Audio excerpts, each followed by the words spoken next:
Polling కు సంబంధించి details Khadeer అడిగి తెలుసుకుందాం. ఖదీర్, సింగరేణి గుర్తింపు సంఘం ఎన్నికలు ఎలా జరుగుతున్నాయి?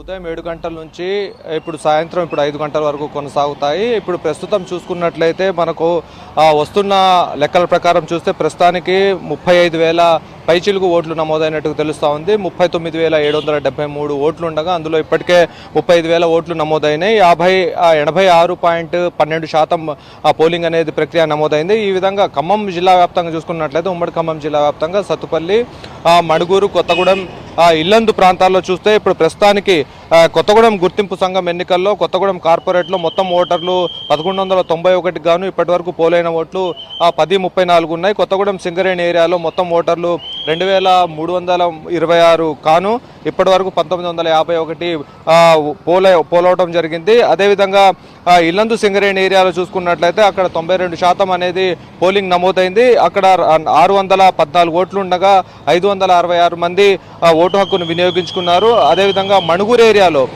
ప్రస్తుతం 2,452 మంది ఓటర్లకు గాను 2,096 మంది ఇప్పటి వరకు ఓటు హక్కును వినియోగించుకున్నారు. దాంతోపాటు సత్తుపల్లి సింగరేణి ఏరియాలో 3 బూతులు కలిపి 1,001 ఓట్లకు గాను 925 మంది ఓటు హక్కును అక్కడ వినియోగించుకున్నట్టు తెలుస్తూ ఉంది. అయితే ప్రస్తుతం చూసుకున్నట్లయితే ఏఐటీయూసీ, ఐఎన్టీయూసీల మధ్యన ఇక్కడ తీవ్రమైన పోటీ ఉంది. దాదాపుగా అన్ని పార్టీలు కూడా తమ యొక్క ఉనికిని చాటుకోవడం కోసం ఈ ఎన్నికలను ప్రతిష్టాత్మకంగా తీసుకున్న పరిస్థితి కనిపిస్తూ ఉంది. ఉదయం నుంచి కూడా 7 గంటల నుంచి మొదలైన పోలింగ్ ప్రక్రియ ఎక్కడెక్కడైతే మొదలైందో ఆ అన్ని ప్రాంతాల్లో కూడా 144 సెక్షన్ అనేది అవలంబిస్తున్న పరిస్థితి ఉంది. ఎక్కడ కూడా పోలీసులు అవాంఛనీయ సంఘటనలు జరగకుండా ఇక్కడ జాగ్రత్తలు తీసుకుంటున్నారు. అయితే ఇది బ్యాలెట్ బాక్సులో వినియోగించుకుంటున్న ఓటు కాబట్టి సత్తుపల్లి నుంచి బ్యాలెట్ బాక్సులను తరలించడం కోసం కొత్తగూడెం ప్రాంతానికి వాటిని తీసుకురావడం కోసం బస్సుల్ని కూడా అక్కడికి తరలించడం జరిగింది. 5 గంటల తర్వాత కట్టలుగా పేర్చిన తర్వాత వాటిని ఇక్కడికి 6 గంటలు తీసుకొచ్చి 7 గంటల నుంచి కౌంటింగ్ ప్రక్రియ అనేది ప్రారంభిస్తారు. ఇప్పటికే ఇక్కడ అనేక చోట్ల వాళ్ళ సమీప ప్రాంతానికి 144 సెక్షన్ ఎక్కడైతే ఉండదో ఆ ప్రాంతం వరకు వచ్చి ఏఐటీయూసీ గౌరవ అధ్యక్షులుగా ఉన్న కూనంనేని సాంబశివరావు, అదేవిధంగా ఈ సింగరేణి ఏరియా ఇన్ఛార్జ్గా ఉన్న జారే ఆదినారాయణ, అశ్వారావుపేట ఎమ్మెల్యే ఇక్కడికి వచ్చి తమకు అనుకూలంగా ఓటు వేయాలని చెప్పేసి ఇక్కడ ఉన్న ఓటర్లను కోరడం జరిగింది. జారే ఆదినారాయణ వచ్చిన తర్వాత ఏఐటీయూసీ నాయకులు అతన్ని అడ్డుకున్నారు. ఇక్కడ తన నియోజకవర్గం కాదు, తను ఇక్కడికి వచ్చి ఎందుకు ప్రచారం చేస్తున్నారని చెప్పేసి అడ్డుకునే ప్రయత్నం చేశారు. అయితే వారి ఇరు వర్గాలని కూడా పోలీసులు సముదాయించి పంపించడం జరిగింది. అయితే ప్రస్తుతం చూస్తే 5 గంటల తర్వాత ఎవరైతే క్యూ లైన్లలో నిలబడి ఉంటారో వాళ్ళని మాత్రమే ఓటు హక్కు వినియోగించుకునే విధంగా ఇక్కడ వసతి కల్పించడం జరిగింది. 5 గంటల తర్వాత లోపలికి ఎవరిని ఎలో చేయకుండా ఇక్కడ గేట్లను కూడా ఏర్పాటు చేయడం జరిగింది. పోలీసుల కట్టుదిట్టమైన భద్రత నడుమ ఈరోజు ఎన్నిక అనేది జరుగుతూ ఉంది. దాదాపుగా ఈ ఎన్నిక కోసం ఈ 2017 నుంచి 2 సంవత్సరాల తర్వాత ఒకసారి ఎన్నిక వస్తుందని చెప్పేసి భావించిన కార్మిక సంఘాలు ఎన్నిక 2 సంవత్సరాల తర్వాత కాకుండా ఇప్పుడు రావడం జరిగింది. అయితే రేవంత్ రెడ్డి ప్రభుత్వంలో మొదటి ఎన్నికగా దీన్ని పరిగణిస్తున్న పరిస్థితి కనిపిస్తూ ఉంది. అదేవిధంగా గోల్డ్ బెల్ట్ ఏరియాలో మొత్తం కూడా మొన్న జరిగిన అసెంబ్లీ ఎన్నికల్లో చూసుకున్నట్లయితే మొత్తం కాంగ్రెస్ హవా వీచడంతో ఖచ్చితంగా కార్మిక సంఘ ఎన్నికల్లో కూడా కాంగ్రెస్ హవా కొనసాగుతుందని చెప్పేసి భావిస్తున్న పరిస్థితి కనిపిస్తూ ఉంది. అదే ఏఐటీయూసీ తమ యొక్క కార్మిక సంఘాల హక్కులను సాధించుకోవడం కోసం ఖచ్చితంగా ఏఐటీయూసీ గెలుపొందాలని చెప్పేసి ఏఐటీయూసీ విస్తృత ప్రచారం చేసిన పరిస్థితి అయితే మనం చూస్తూ ఉన్నాం. ప్రస్తుతం అనేక చోట్ల హోరాహోరీ పరిస్థితి కనిపిస్తూ ఉంది. కేవలం టీబీజీ కేసు అనేది కేవలం నామమాత్రంగానే ఇక్కడ పోటీ ఉన్నది. గతంలో చూసుకున్నట్లయితే ఈసారికి గతానికి పోలిస్తే అసలు టీబీజీ కేసు ఎక్కడ కూడా తన ఉనికిని కాపాడుకునే ప్రయత్నం కూడా చేయలేదు. మొత్తానికి ఇక్కడ చేతులు ఎత్తేసినట్టుగా తెలుస్తూ ఉంది. కేవలం ఏఐటీయూసీ, ఐఎన్టీయూసీల మధ్యన ప్రధాన పోటీగా ఇక్కడ ఉంది.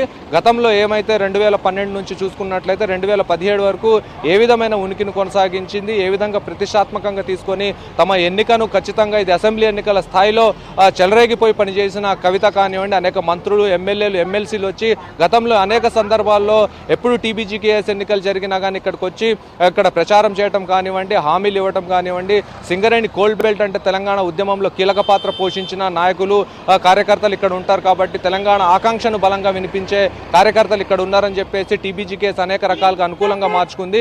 కానీ ఈరోజు చూస్తే కేవలం ఒక అధికారం కోల్పోయిన తర్వాత కనీసం వాళ్ళు ఇక్కడ నామమాత్రమైన పోటీ కూడా చేయకుండా మొత్తం చేతులు ఎత్తేసారు. ఇప్పుడు ప్రధానంగా చూస్తే ఏఐటీయూసీ మరియు ఐఎన్టీయూసీల మధ్యనే ప్రధానమైన పోటీ అనేది నెలకొని ఉంది. ఏఐటీయూసీ, ఐఎన్టీయూసీ ఒకవైపు కాంగ్రెస్ పార్టీతో సిపిఐ పొత్తు ఉన్న నేపథ్యంలో కార్మిక సంఘాలు బలంగా తమ యొక్క ఉనికి కాపాడుకోవాలి, తమ యొక్క ఇక్కడ ఒక నాయకత్వం ఉండాలి, తమ యొక్క హక్కులు సాధించుకోవాలంటే కమ్యూనిస్టు పార్టీలతో సాధ్యమవుతుందని చెప్పేసి భావిస్తున్న పరిస్థితి మనం ఇక్కడ చూడొచ్చు. అయితే ఇప్పుడు ప్రస్తుతానికి పొంగులేటి శ్రీనివాసరెడ్డి 2017లో ఏ విధంగానైతే పనిచేశారో సింగరేణి కోల్డ్ బెల్ట్ ఏరియాలో ఇక్కడ గెలుపొందించడం కోసం ఈసారి కూడా అదే విధమైన పని చేయడం జరిగింది. అయితే ప్రస్తుతం అతను మంత్రిగా కూడా ఉన్నారు. అయితే ఈ నేపథ్యంలో అదనపు బాధ్యతలు కూడా తీసుకొని సింగరేణి కార్మికులకు 250 గజాల స్థలంతో పాటు అనేక రకాల హామీలు, అదేవిధంగా అనేక రోజుల నుంచి వాళ్లకు తీరని సమస్యలు ఏదైతే ఉన్నాయో గతంలో హామీలుగానే మిగిలిపోయి ఉన్నాయో ఆ హామీలన్నింటిని కూడా పరిష్కరిస్తారని చెప్పేసి హామీ ఇవ్వడం జరిగింది. ఎందుకంటే ఇప్పుడు వచ్చిన కాంగ్రెస్ ప్రభుత్వం ఏదైతే ఉందో ఆ కాంగ్రెస్ ప్రభుత్వంలో అతను మంత్రిగా కూడా ఉన్నాడు కాబట్టి ఈసారి ఖచ్చితంగా సింగరేణి కార్మికుల పక్షాన తన గళం వినిపించి వారి హక్కుల సాధన కోసం తను కృషి చేస్తానని చెప్పేసి పదే సింగరేణి కార్మికులను ఆకట్టుకునే ప్రయత్నం చేశారు. అదేవిధంగా ఇక్కడ జిల్లాలో బలమైన నాయకుడిగా ఉన్న పొంగులేటి శ్రీనివాసరెడ్డి తను ఒంటి చేతి మీద సింగరేణి కాలనీలో ఉన్న 4 బెల్ట్లలో కూడా తన యొక్క ఉనికిని చాటుకునే ప్రయత్నం కూడా చేసినట్టు తెలుస్తా ఉంది. ఎక్కడెక్కడైతే తను ప్రభావితం చేయగలరో మణుగూరు ప్రాంతంలో కానివ్వండి, సత్తుపల్లి ప్రాంతంలో కానివ్వండి, సత్తుపల్లి పక్కనే ఉన్న కల్లూరు పక్కనే నారాయణపురం అనే స్వగ్రామం పొంగులేటి శ్రీనివాసరెడ్డిది. అక్కడ నుంచి మణుగూరు ప్రాంతంలో కూడా వెళ్ళి ప్రచారం చేయడం జరిగింది. కొత్తగూడెం ప్రాంతంలో వచ్చి ఇక్కడున్న కార్మిక సంఘాలు, ఇక్కడ ఉన్న హెడ్ ఆఫీస్ సంబంధించిన నాయకులందరినీ కూడా పిలిచి మాట్లాడటం జరిగింది.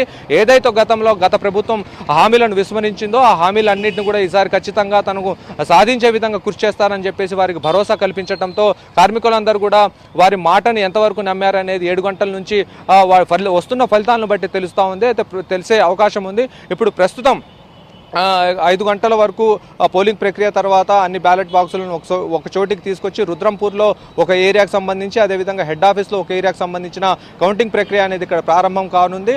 అయితే ఇప్పటికే అనేక మంది నాయకులు తాము గెలుస్తామని చెప్పేసి ధీమాతో ఉన్నారు. అనేక మంది నాయకులు ఖచ్చితంగా ఎంత మెజార్టీ వస్తుందనేది కూడా బహిరంగంగా చెప్తున్న పరిస్థితి కనిపిస్తూ ఉంది.